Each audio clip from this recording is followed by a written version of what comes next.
पूज्य स्वामी राम सुखदास जी ने साधकों को समझाने के लिए संपूर्ण गीता की रचना प्रश्नोत्तर के माध्यम से की। यह तरीका अद्भुत एवं विलक्षण है और भगवत गीता में इस तरीके से सरलता से प्रवेश हो जाता है। गीता माधुर्य इस पुस्तक का नाम रखा गया। इसका पहला अध्याय प्रारंभ करते हैं। पांडवों ने 12 वर्ष का वनवास और 1 वर्ष का अज्ञातवास समाप्त होने पर जब पूर्व प्रतिज्ञा के अनुसार अपना आधा राज्य मांगा, तब दुर्योधन ने आधा राज्य तो क्या, तीखी सुई की नोक जितनी जमीन भी देने के लिए वो तैयार नहीं था। अतः पांडवों ने माता कुंती की आज्ञा के अनुसार युद्ध करना स्वीकार कर लिया। इस प्रकार पांडवों और कौरवों के बीच युद्ध होना निश्चित हो गया तथा दोनों ओर से युद्ध की तैयारी होने लगी। महर्षि वेद व्यास जी का धृतराष्ट्र पर बहुत स्नेह था। उस स्नेह के कारण उन्होंने धृतराष्ट्र के पास आकर कहा कि युद्ध होना और उसमें क्षत्रियों का महान संहार होना अवश्यम भावी है, इसे कोई टाल नहीं सकता। यदि तुम युद्ध देखना चाहते हो तो मैं तुम्हें दिव्य दृष्टि दे सकता हूं, जिससे तुम यहीं बैठे युद्ध को अच्छी तरह से देख सकते हो। इस पर धृतराष्ट्र ने कहा कि मैं जन्म भर अंधा रहा, अब अपने कुल के संहार को मैं देखना नहीं चाहता, परंतु युद्ध कैसे हो रहा है यह समाचार जरूर जानना चाहता हूं। व्यास जी ने कहा कि मैं संजय को दिव्य दृष्टि देता हूं, जिससे यह संपूर्ण युद्ध को, संपूर्ण घटनाओं को, सैनिकों के मन में आई हुई बातों को भी जान लेगा, सुन लेगा, देख लेगा और सब बातें तुम्हें सुना भी देगा। ऐसा कहकर व्यास जी ने संजय को दिव्य दृष्टि प्रदान की। उधर निश्चित समय के अनुसार कुरुक्षेत्र में दोनों सेनाएं युद्ध के लिए तैयार थीं। अब प्रश्न होता है कि जब युद्ध के लिए दोनों सेनाएं तैयार थीं, तो ऐसे मौके पर भगवान ने अर्जुन को गीता का उपदेश क्यों दिया?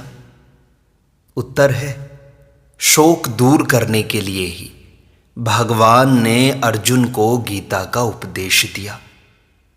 तो अर्जुन को शोक कब और क्यों हुआ? उत्तर है, जब अर्जुन ने दोनों सेनाओं में अपने ही निजी कुटुंबियों को देखा और सोचा कि दोनों तरफ हमारे ही कुटुंबी मरेंगे, तब ममता के कारण उनको शोक हुआ। तो अर्जुन ने दोनों सेनाओं में अपने कुटुंबियों को क्यों देखा? भगवान श्री कृष्ण ने जब दोनों सेनाओं के बीच में रथ खड़ा करके अर्जुन से कहा कि तुम युद्ध की इच्छा से इकट्ठे हुए इन कुरुवंशियों को देखो, तब अर्जुन ने अपने कुटुंबियों को देखा।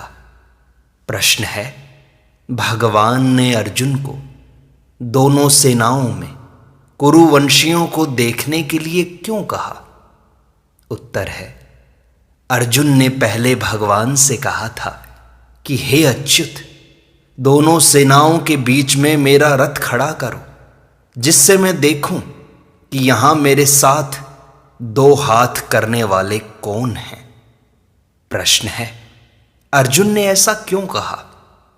उत्तर है, जब युद्ध की तैयारी के बाजे बजे, तब उत्साह में भरकर अर्जुन ने दोनों सेनाओं के बीच में रथ खड़ा करने के लिए भगवान से कहा। प्रश्न है, बाजे क्यों बजे? उत्तर है, कौरव सेना के मुख्य सेनापति भीष्म जी ने जब सिंह की दहाड़ के समान गरजकर शंख बजाया, तब कौरव सेना के बाजे बजे और पांडव सेना के भी बाजे बजे। प्रश्न है, भीष्म जी ने शंख क्यों बजाया? उत्तर है, दुर्योधन को हर्षित करने के लिए भीष्म जी ने शंख बजाया। प्रश्न है, दुर्योधन अप्रसन्न क्यों था? उत्तर है, दुर्योधन ने गुरु द्रोणाचार्य के पास जाकर कहा कि आपके प्रतिपक्ष में पांडवों की सेना खड़ी है, इसको देखिए। अर्थात जिन पांडवों पर आप प्रेम स्नेह रखते हैं वही आपके विरोध में खड़े हैं। पांडव सेना की व्यूह रचना भी धृष्टद्युम्न के द्वारा की गई है, जो आपको मारने के लिए ही उत्पन्न हुआ है। इस प्रकार दुर्योधन की चालाकी से, राजनीति से भरी हुई तीखी बातों को सुनकर द्रोणाचार्य चुप रहे, कुछ बोले नहीं। इससे दुर्योधन अप्रसन्न हो गया। प्रश्न है, द्रोणाचार्य चुप क्यों रहे? उत्तर है, दुर्योधन ने द्रोणाचार्य को उकसाने के लिए चालाकी से राजनीति की जो बातें कहीं, वे बातें द्रोणाचार्य को बुरी लगीं। उन्होंने यह सोचा कि अगर मैं इन बातों का खंडन करूं तो युद्ध के मौके पर आपस में खटपट हो जाएगी, जो उचित नहीं है। मैं इन बातों का अनुमोदन भी नहीं कर सकता, क्योंकि यह चालाकी से बात कर रहा है, सरलता से बातचीत नहीं कर रहा है। इसलिए द्रोणाचार्य चुप रहे। प्रश्न है, दुर्योधन ने ऐसी बातें कब कहीं और क्यों कहीं? उत्तर है, दुर्योधन ने व्यूहाकार खड़ी हुई पांडव सेना को देखकर गुरु द्रोणाचार्य को उकसाने के लिए ऐसी बातें कहीं। इसका वर्णन संजय ने धृतराष्ट्र के प्रति किया है। प्रश्न है, संजय ने यह वर्णन धृतराष्ट्र के प्रति क्यों किया? उत्तर है, जब धृतराष्ट्र ने युद्ध की कथा को आरंभ से विस्तार पूर्वक सुनना चाहा, तब संजय ने ये सब बातें धृतराष्ट्र से कहीं। प्रश्न है, धृतराष्ट्र ने संजय से क्यों सुनना चाहा? उत्तर है, 10 दिन युद्ध होने के बाद संजय ने अचानक आकर धृतराष्ट्र से यह कहा कि कौरव पांडवों के पितामह शांतनु के पुत्र भीष्म मारे गए, रथ से गिरा दिए गए, जो संपूर्ण योद्धाओं में मुख्य और संपूर्ण धनुर्धारियों में श्रेष्ठ थे। ऐसे पितामह भीष्म आज शरशय्या पर सो रहे हैं। इस समाचार को सुनकर धृतराष्ट्र को बड़ा दुख हुआ और वे विलाप करने लगे। फिर उन्होंने संजय से युद्ध का सारा वृत्तांत सुनाने के लिए कहा और पूछा, हे संजय, धर्मभूमि कुरुक्षेत्र में युद्ध की इच्छा से इकट्ठे हुए मेरे और पांडु के पुत्रों ने क्या किया? संजय बोले, उस समय व्यूह रचना से खड़ी हुई पांडवों की सेना को देखकर राजा दुर्योधन द्रोणाचार्य के पास गया और उनसे कहा कि हे आचार्य, आप अपने बुद्धिमान शिष्य द्रुपद पुत्र धृष्टद्युम्न के द्वारा व्यूह रचना से खड़ी की हुई पांडवों की इस सेना को देखो। प्रश्न है, पांडवों की सेना में मैं किन किन को देखूं दुर्योधन? उत्तर है, पांडवों की सेना में बड़े बड़े शूरवीर हैं, जिनके बहुत बड़े बड़े धनुष हैं, तथा जो बल में भीम के समान और युद्ध कला में अर्जुन के समान हैं। इनमें युयुधान सात्यकी, राजा विराट और महारथी द्रुपद भी हैं। धृष्टकेतु, चेकितान और पराक्रमी काशीराज भी हैं। पुरुजित और कुंती भोज, ये दोनों भाई तथा मनुष्यों में श्रेष्ठ शैब्य भी हैं। पराक्रमी युधामन्यु और बलवान उत्तमौजा भी हैं। सुभद्रा पुत्र अभिमन्यु और द्रौपदी के 5 पुत्र भी हैं।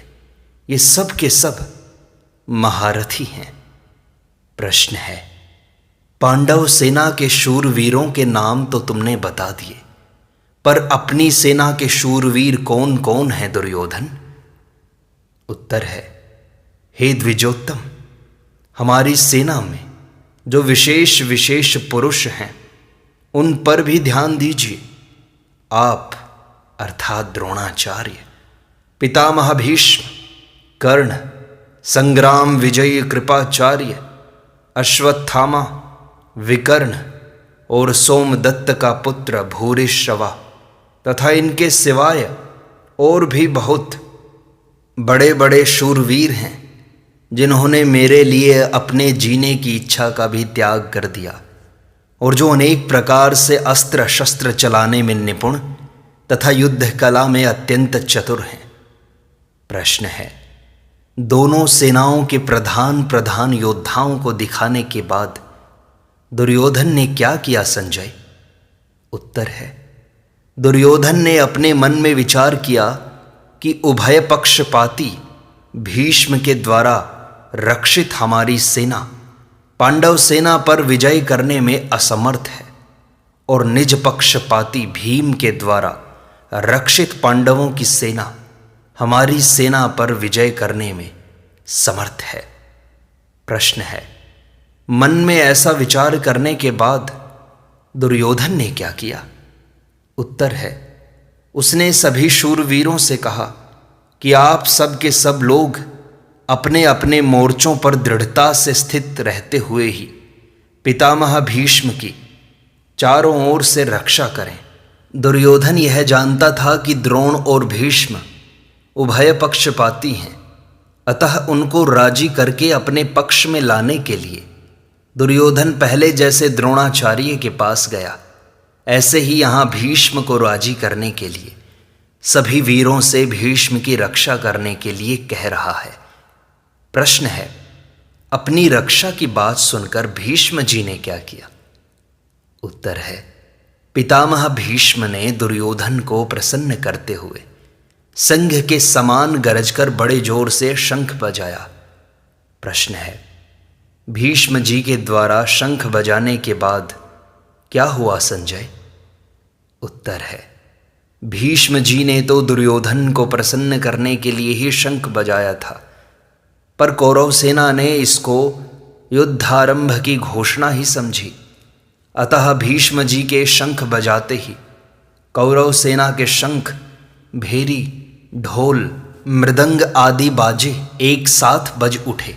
उनका शब्द बड़ा भयंकर हुआ। प्रश्न है, कौरव सेना के बाजे बजने के बाद क्या हुआ संजय? उत्तर है, कौरव सेना के बाजे बजने के बाद पांडव सेना के बाजे बजने चाहिए थे, पर उस सेना को कोई आज्ञा नहीं मिली।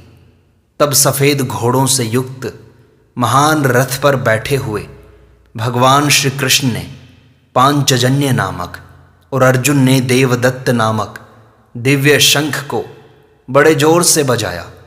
उसके बाद भीम ने पौंड्र नामक, युधिष्ठिर ने अनंत विजय नामक, नकुल ने सुघोष नामक और सहदेव ने मणिपुष्पक नामक अलग अलग शंख बजाए।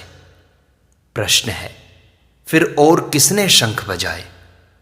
उत्तर है, हे राजन, फिर पांडव सेना के श्रेष्ठ धनुष वाले काशीराज, महारथी शिखंडी तथा धृष्टद्युम्न, राजा विराट, अजेय सात्यकी, राजा द्रुपद, द्रौपदी के पांचों पुत्र और महाबाहु सुभद्रा पुत्र अभिमन्यु, इन सभी महारथियों ने अपने अपने शंख बजाए।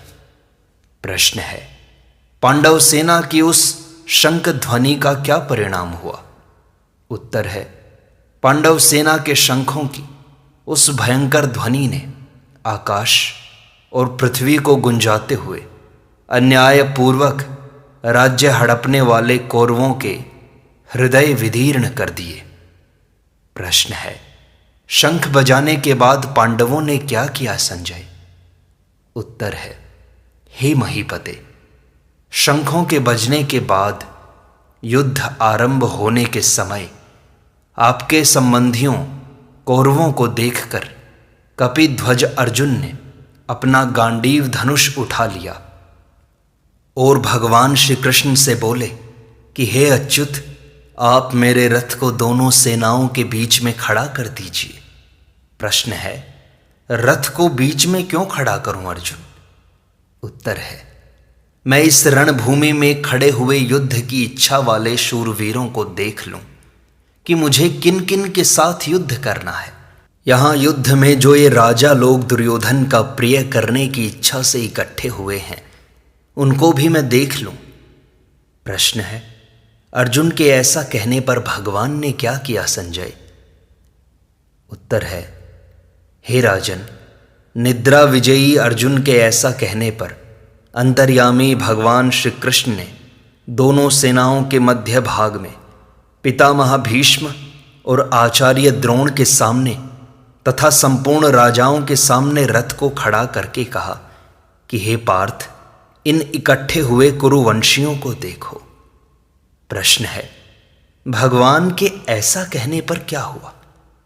उत्तर है, तब वहां दोनों सेनाओं में स्थित पिता, पितामह, आचार्य, मामा, भाई, पुत्र, पौत्र, मित्र, ससुर और सुहृद तथा इनके सिवाय अन्य कई संबंधियों को देखकर अर्जुन अत्यंत कायरता से युक्त होकर विषाद करते हुए बोले।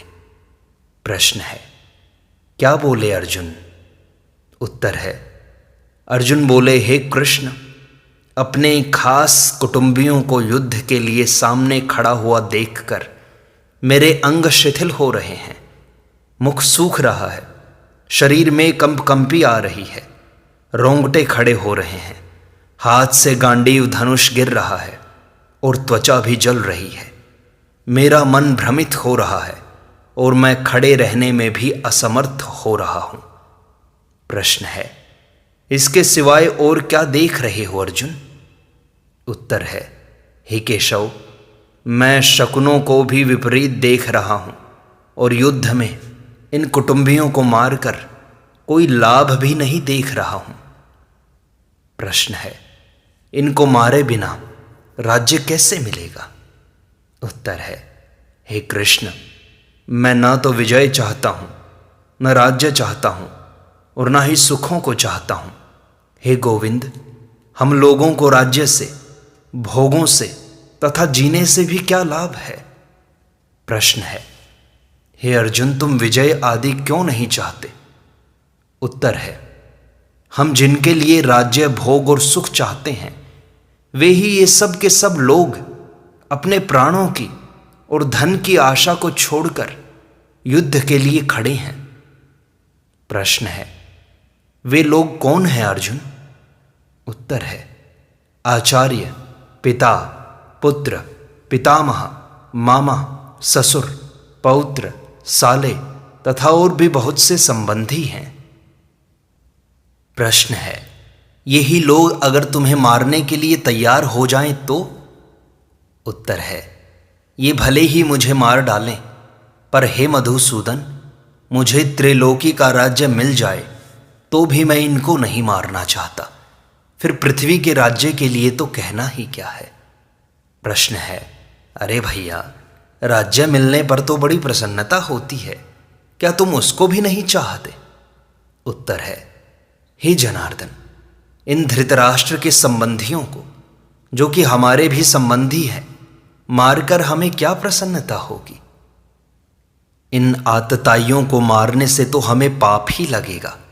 इसलिए हे माधव, इन धृतराष्ट्र संबंधियों को हम मारना नहीं चाहते, क्योंकि हे माधव, अपने कुटुंबियों को मारकर हम कैसे सुखी हो सकते हैं?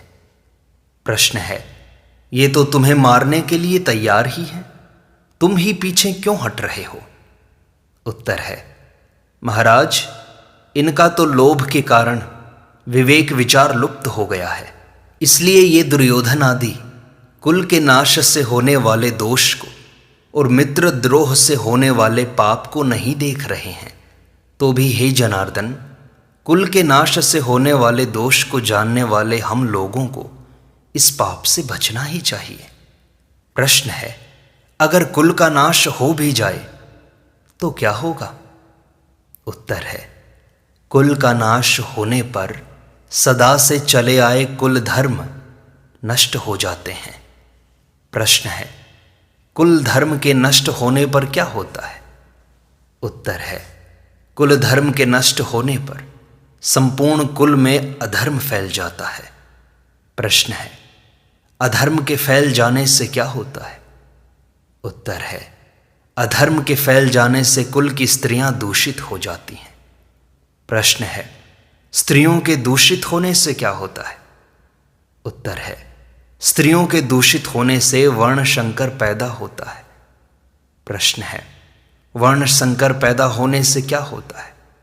उत्तर है, वह वर्ण संकर कुलघातियों, कुल का नाश करने वालों को और संपूर्ण कुल को नरकों में ले जाने वाला होता है तथा पिंड और श्राद्ध तर्पण न मिलने से उनके पितर भी अपने स्थान से गिर जाते हैं।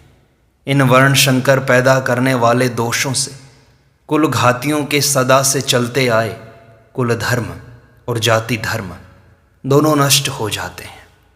प्रश्न है, जिनके कुल धर्म नष्ट हो जाते हैं उन मनुष्यों का क्या होता है? उत्तर है, हे जनार्दन, उन मनुष्यों को बहुत समय तक नरकों में निवास करना पड़ता है, ऐसा हम सुनते आए हैं। प्रश्न है, युद्ध के ऐसे परिणाम को जब तुम पहले से ही जानते हो तो फिर इस युद्ध के लिए तैयार ही क्यों हुए?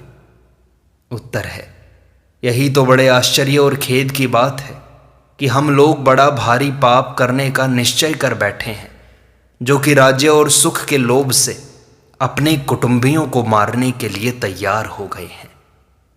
प्रश्न है, अब तुम क्या करना चाहते हो? उत्तर है, मैं अस्त्र शस्त्र छोड़कर युद्ध से हट जाऊंगा। अगर मेरे द्वारा ऐसा करने पर भी हाथों में शस्त्र लिए दुर्योधन आदि मुझे मार भी दें तो वह मारना भी मेरे लिए बड़ा हितकर होगा।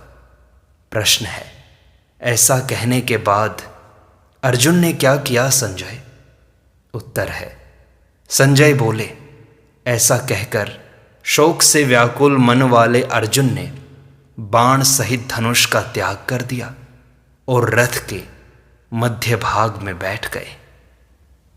इस प्रकार पूज्य स्वामी राम सुखदास जी के द्वारा प्रश्नोत्तर के रूप में लिखित गीता माधुर्य का पहला अध्याय संपूर्णता को प्राप्त होता है। शेष अगले अंक में।